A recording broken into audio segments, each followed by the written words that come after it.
holiday shopping season is right around the corner, and today we're going to show you some beautiful jewelry that allows you to give back this season. Joining us is Sarah Simons, an activist and author, who's going to explain how you could help get involved in the fight against human trafficking. Sarah, thanks so much for being here. I'm so glad to be here. Talk to me about the jewelry and how this all got started. Okay, well, this jewelry is all made by survivors of human trafficking.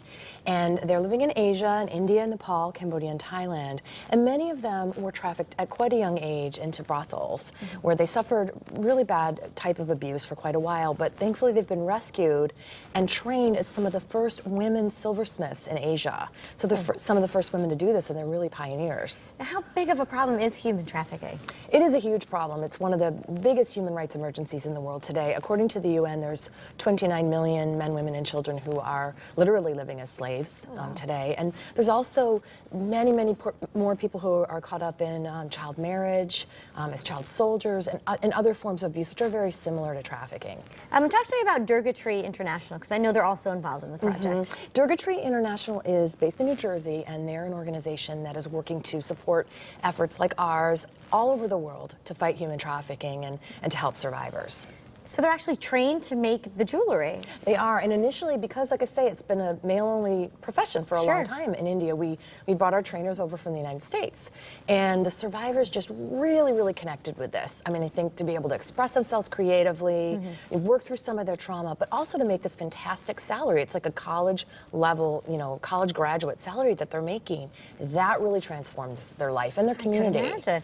And some pretty big names are wearing these pieces, right? Absolutely. It's been worn by Patricia Arquette, Sarah Hyland from Modern Family, Kevin McHale from Glee, Sugar Ray Leonard, and Chris Tucker is really into it. He wears it quite a bit, so we're really lucky that way. And talk to me what we have here. I see some necklaces, and they look like they have messages on them. Some of them do. A lot of them do. A lot of them, like for example, this piece, the Diana necklace, it represents those people that are still trapped in slavery, so we can always have a way to think about them.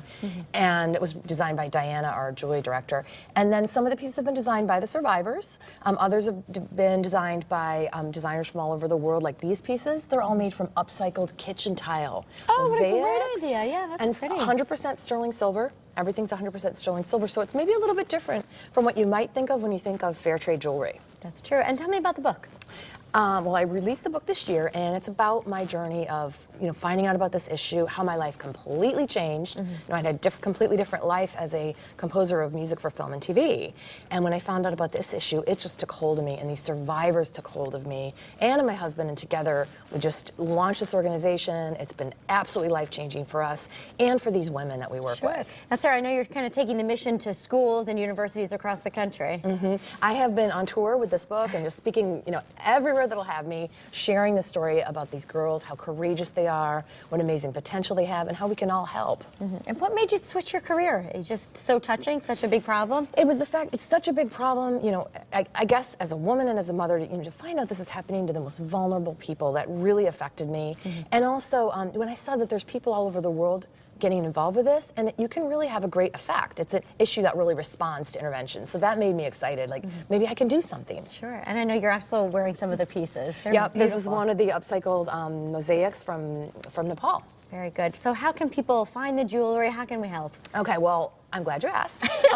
People could go to madebysurvivors.com, and we've got tons of beautiful selections, very affordable price ranges for the holidays, and just knowing that every single piece you buy, it really makes a difference. The women have already been paid, but every time you buy something, that allows us to help someone else, to train more women, to get them out of slavery, to provide safe housing for them, and to just ensure a bright future for them, just like we would for any one of our own children. Very good. It's such a great cause, and they're beautiful pieces, so why not help out, right? Absolutely. All right, the website again is